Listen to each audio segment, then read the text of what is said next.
Hello everyone, this is Triple back into a video, and today we're going to discuss the flaws in the factory content of Arknights. And it has something to do with the belts, or the conveyor belts. When we're playing Arknights in Valley 4, we have received a few upgrades on the belts. Mainly the item control port, the belt splitter, the bridge, and the belt convergers. However, I would not call them upgrades. Rather, I would call them downgrades. Except for the belt bridge. I'm going to get into that later. Why do I call them a downgrade? To discuss that, we need to look into the pipe. The pipe has a flow rate of 2 units per second. If we take a look on our pump here, the fluid pump is outputting at a rate of 1 units per second. Factories like this, if you look onto the formulas, only require 0.5 units per second. All of this is working. Why? Because in one pipe, you can have 2 pumps running. And once you get into the factory section, you can do splitters as so, and it can split the output into different factories. And also at its maximum rate. And so if you have 2 pumps running, that means you can power up to 4 factories at once. So that's where the converger and the pipe splitter comes into work. Now let's get into the belts. To see the belt, we first need to put a unit. And if you take a look on a factory, the input and output rate is usually 0.5 or the multiplication of 0.5. The output may vary, but most of the time it's 0.5. The belts also have a flow rate of 0.5, meaning one belt can only supply one factory, input and output wise.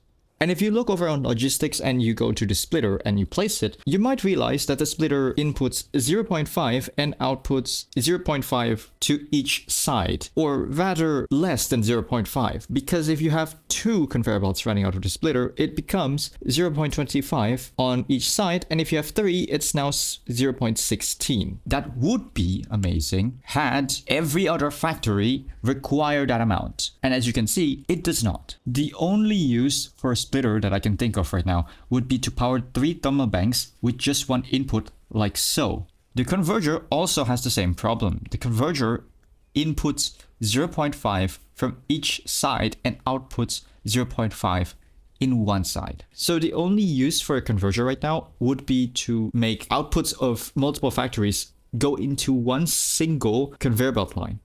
Now, this feature is useful for factories that output less than 0.5, because now you actually do want it to go into one single conveyor belt. But in most cases, factories already have an output of 0.5, and therefore, by doing this, you're just going to clog up that conveyor belt. Let's talk about the bridges. The bridges is somewhat useful because, to see what bridges are actually capable of, I think we should head on to our PAC unit. Here, as you can see, I use a lot of bridges. It can make it do this. I can run it towards to a grinding unit right here and also pass through this, because the input and output wise is also 0.5. The input of this direction is 0.5, the output is 0.5. The input of this direction is 0.5 and the output is 0.5 as well. And here comes the calculation to make the convergers and the splitters to work. And as you can see, our current belt output and input rate just doesn't have that capability yet. And so here's a solution. Instead of making it 0.5, the belt requires a flow rate of 1 unit per second. This means at least the splitter and the converger can actually do something. Now let's talk about the most useless belt upgrade that we currently have, which is the item control ports. Because right now, the item control ports is just the factory clogger. Because if any item were to come towards the item control port that does not match the item control port's set items, it's just gonna be stuck here. It's just gonna stuck here and it's not gonna go through. There's a feature that the item control port may allow how much items to pass, but who does this? Nobody does this, you know, because you want your factory to keep running overnight and keep producing items, not having it controlled just like this. It doesn't make sense, right? So here is a fix for the item control port, specifically for the item control port. 1, make it so that it can control a flow rate. So for example, our current conveyor belt is 0.5.